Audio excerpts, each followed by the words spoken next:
Okay, welcome to the sixth episode of Creator Journeys. I am delighted to be joined today by Alina Vandenberghe, who is the co-founder and co-CEO of Chili Piper.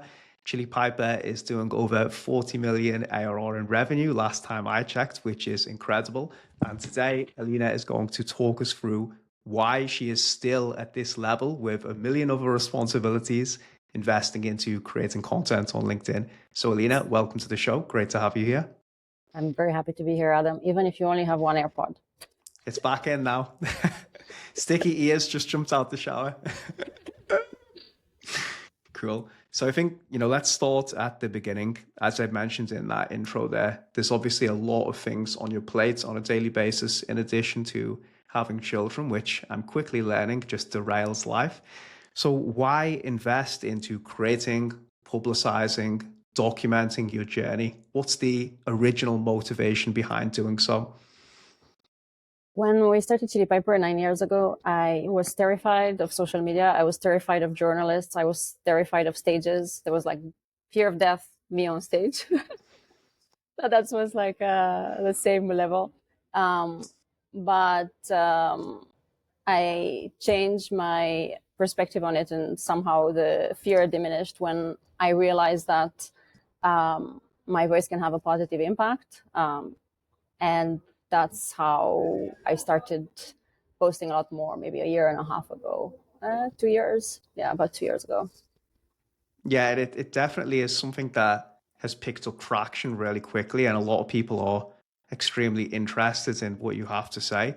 And I'm one of those people. And I think one of the big reasons is because you don't hold anything back, which really brings us onto a segue onto the next question. You've talked about communist Romania, growing up, pregnancy, obviously very transparent about your business. Were you ever scared to talk about these things in public? And why did you start to just share them really openly?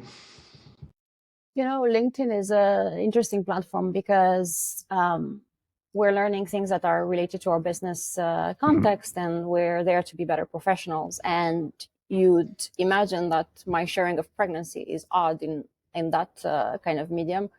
Yet I'm finding that who we are as humans affects our businesses very much so. And pregnant woman in the workforce is an individual that is struggling with all sorts of things. And I wish that there was just a little bit more understanding around it, and just a system of support that people can benefit from the sharing. So whenever I put something out there, it's not, my intention is to create some awareness around the challenges that women in general might have at work, or founders in general might have at work, or my audiences that I serve, which are typically on the revenue side. And as I learn and I spend more time with them, I'm sharing those learnings with the audience at large, and hopefully get those learnings to be better. It's interesting whenever I put an idea out there, or a thought or a learning, there are a lot of comments that help me make that idea better, or clarify what I'm understanding in a different way that I might not be able to do so in the past. So for me, it has been very enriching, very enriching. Yeah, absolutely. I think that's a really key point that you touched upon there, is that the qualitative feedback that you get both on the post, and I'm guessing you get a lot of inbound DMs and just comments at events, really help articulate and shape your positioning and your beliefs and things, and then encourage you to publicize them even more. And I think this is something that people don't consider, especially founders, when they start creating, because they're always trying to quantify and base some type of KPI against the activity that they're doing. But like you said, there's that qualitative element of getting feedback from people and then just posting even more. I think that if I would have had as a mission, when I post, a way to advertise my services, or to advertise myself, or a way to as if my goal would be to advertise my services, I would fail completely as social media. It would not work. Instead, I really minute that I'm posting because I'm learning and I'm sharing my learnings back and making them better. And that creates a very different kind of medium for me, at least, one in which everybody engage. And a lot of my posts I have like a lot of comments on them, hundreds of comments on them. And you always learn something new from like someone who does it differently. And it's fascinating. Yeah, and how do these ideas come to you? Is this just spur of the moment, like you're sitting here now and you're having a conversation with a colleague at work, or is this more formulaic, like you block time aside and then dedicate it to creating content and posting on a weekly basis? So when I started, I didn't know precisely what I will post about, but I knew what my strengths were and what I've done well in my journey. I managed to get very fast promoted in very complex orgs. I've managed to create a business of a certain size. I've managed to serve certain audience. And I took these things that I know really well. And I was thinking, okay, how can I give back? How can I distill the learnings that I've had myself in a way that myself, maybe like 5 years back or 4 years back, would understand these learnings and maybe be able to apply them. And every day I sit down and I think about some realization that I have or some thoughts in that day that could have benefited me like 3 years ago or 4 years ago, sometimes even like 10 years ago. And as a result, I have a very clear persona in mind, and a very clear mission on how to share those learnings. Sometimes it's a little bit hard because the reality is that in order to succeed in business, we're our biggest obstacle, and the monsters inside of our heads are the biggest obstacles. There's no like magic formula to build a business. There's no magic formula to grow within an organization. However, we have limitations, and those limitations are sometimes not seen by us. So my hope is by exposing all my monsters and all my limitations, I can maybe make others aware of them as well. Yep, makes perfect sense. It's interesting to hear. I know you mentioned just before that you don't try to advertise services, and yet definitely your content is leaning very much towards more personal experience. But I do see you share some tactical things from time to time, which again, I find equally as interesting and valuable for me. Is there like a split where you say, I'm going to post this more specifically like around business strategy, and then I'm going to share personal experiences? Or is it just, again, just whatever comes to you more naturally and you feel strongestly about, you'll just create something around that? So at any point in time, I have in my notes app a list of 20 things that I want to post about. And usually I wrote in my notes app in the evening. That's where most of my reflections happen naturally. And I just add them in my notes app. And in the morning when I decide to post, I look at my 20 ideas and and just post the one that feels the strongest out of them, like the strongest learning, or the one that I know that might have biggest impact. Sometimes it might be like an internal learning of a tactical things that we do. Sometimes it might be like a product launch that might be interesting for the audiences that we serve. Sometimes it might be a partnership. So I always assess in the morning, out of the 20 things that I have on a running basis, which one would be the most interesting one today. And sometimes it gets completely derailed because something happens in the media that might be trumping all my thoughts. Yeah, trumping quite literally. yeah. And are you ever historically going back and judging things based on performance, whether it's amount of comments or impressions, or is it just a case of I felt strongly about this, I posted it, I feel content? Are you retrospectively looking at things and then doubling down on things that you perceive to perform well or resonate with people? So I've noticed a lot of content creators saying that you should look at your top performing posts and just do more of them and repurpose them. Yep. I'm not a big fan of that because that defeats my purpose of why I post, which is to learn. And if I post it again, am I going to learn? Probably not. I might have like new audience built in the past couple of weeks or the past couple of months, But because I've already had high engagement, I already had a lot of learnings from it. I might only post if there's something that has changed that learning, something that made me realize that might be perceived in a different way. But I don't have as a goal to increase my followers or to increase the views. I have a goal of learning. As a result, I just operate probably a bit differently than most content creators.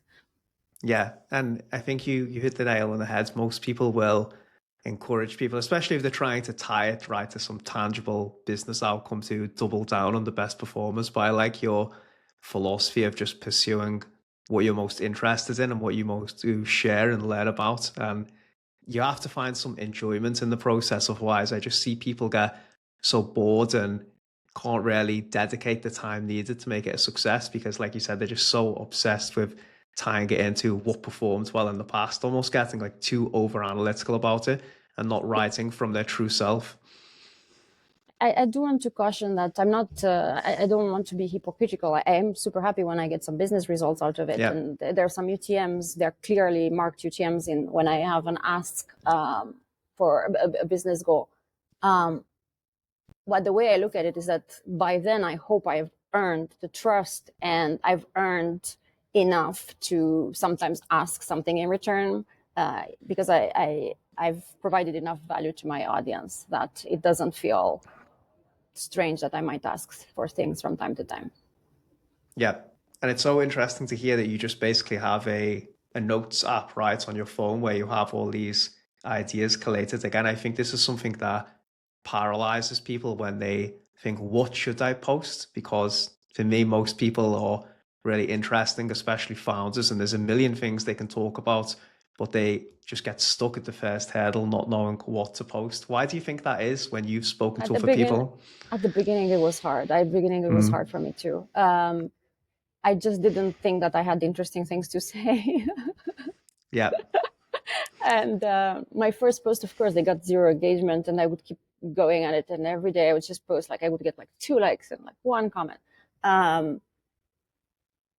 But my goal at the beginning was to just learn to distill my ideas in a way that made sense. And I just formed the muscle. Like after you do that every day for so many months, and there's like no missed publish button, you no longer get scared. You no longer have excuses that you don't have things to post about. It just forms a muscle and it becomes second nature. Now I don't even know what it would be like to not have ideas.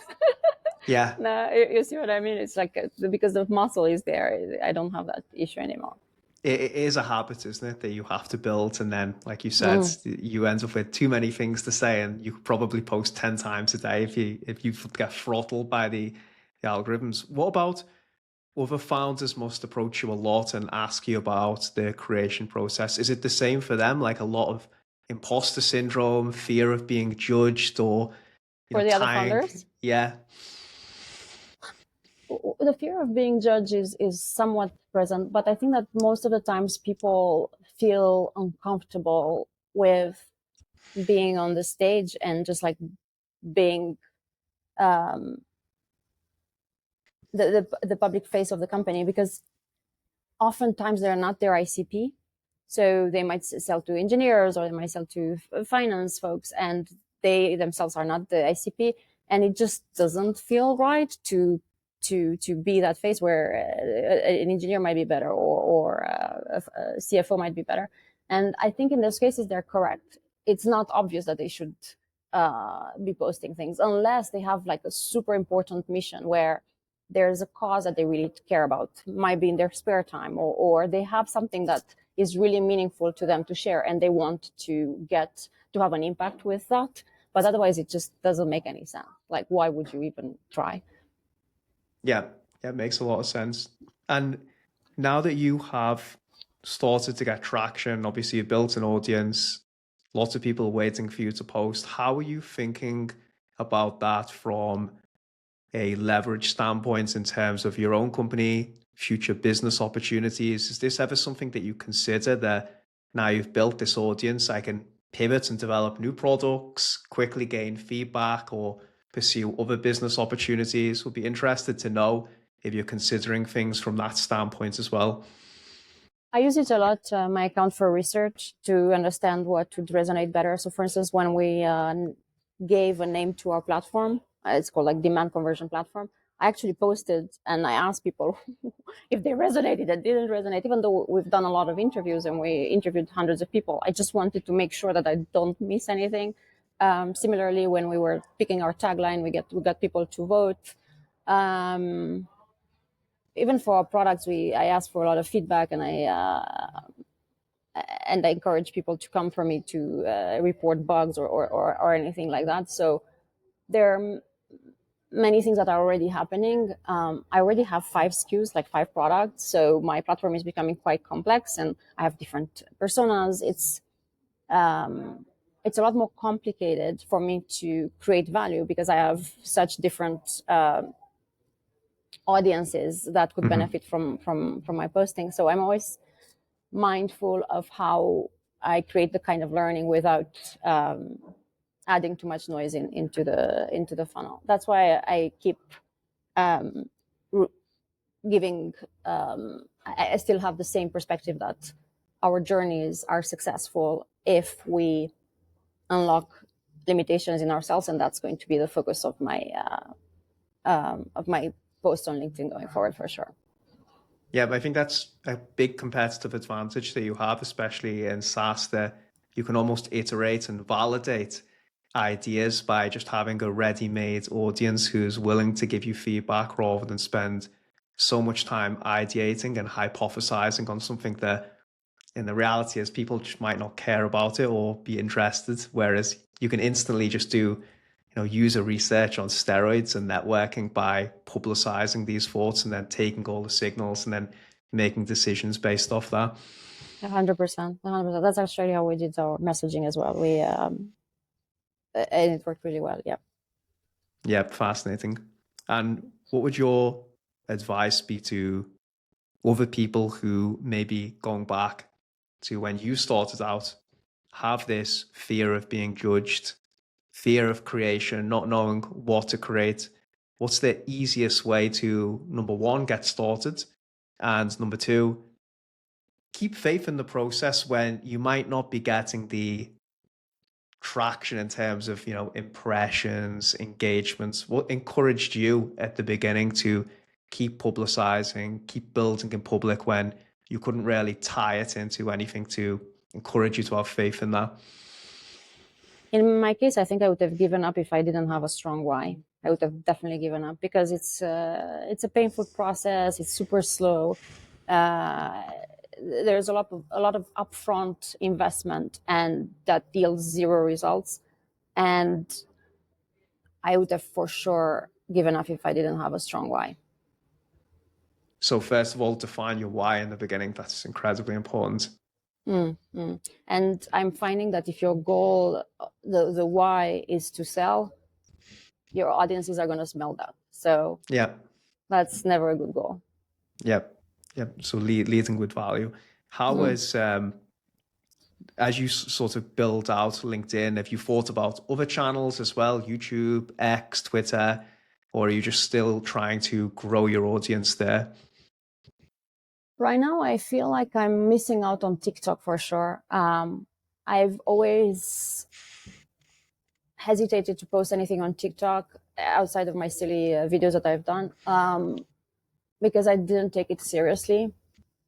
But now I see the Gen Z, the Gen Z. It's funny because I'm just saying Gen Z, and look who's calling me. There we go. Hootsuite. Hey, Irina, she's the CEO at Hootsuite, and her and I, we talk a lot about the Gen Z audiences.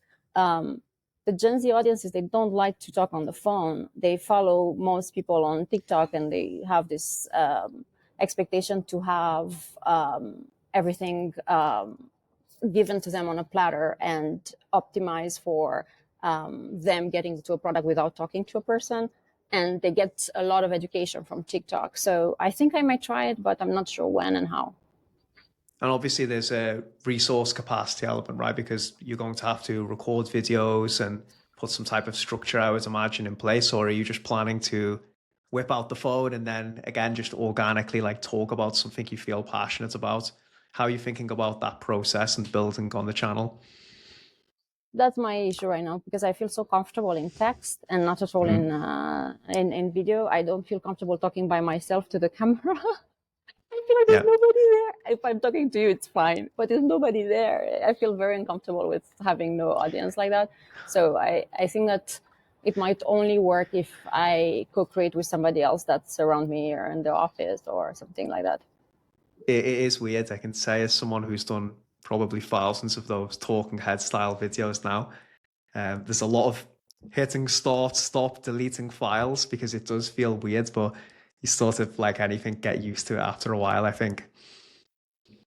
Mm. Yeah, fascinating. Okay, Alina, thank you very much for your time. Would love to just finish by asking who's someone that you think is creating exceptional content and value that other people can study and learn from that you look up to? Well, now that Irina called me, I'm going to name her. She posts so many interesting things related to content creation. And she's a beautiful friend as well and the CEO of a successful company. So I'm learning a lot from her every day. So I'm very admirative of her content. Irina is the CEO, sorry, did you say of Hootsuite? Yeah, yeah. The CEO of Hootsuite. Okay, well, that would make sense since she's running a social media platform. And then I'm guessing the majority of the content is on LinkedIn, right? Mm-hmm. Yeah, okay. Definitely give her a follow if anyone's listening. And how can people follow, learn more from you? Obviously, LinkedIn is the best way. Anywhere else that you recommend signing up a newsletter, for example? I don't yet have a newsletter. I'm pondering if I should create one, but only if I can. I know that I can create value by doing it. So I'm not We're sure. waiting But for LinkedIn it. it is. We're waiting for it. And I want to finish as a new parent myself. I really admire how you even took your kids, I see, into an event last week. It was just amazing to me and gave me a vision for the future with my son, hopefully when I'm collecting awards. But how do you balance parenting with all your other responsibilities and business and work as well? Would love to just get a little insight into that before we finish. My hope with my little ones is that they see me working with so much joy that they don't think that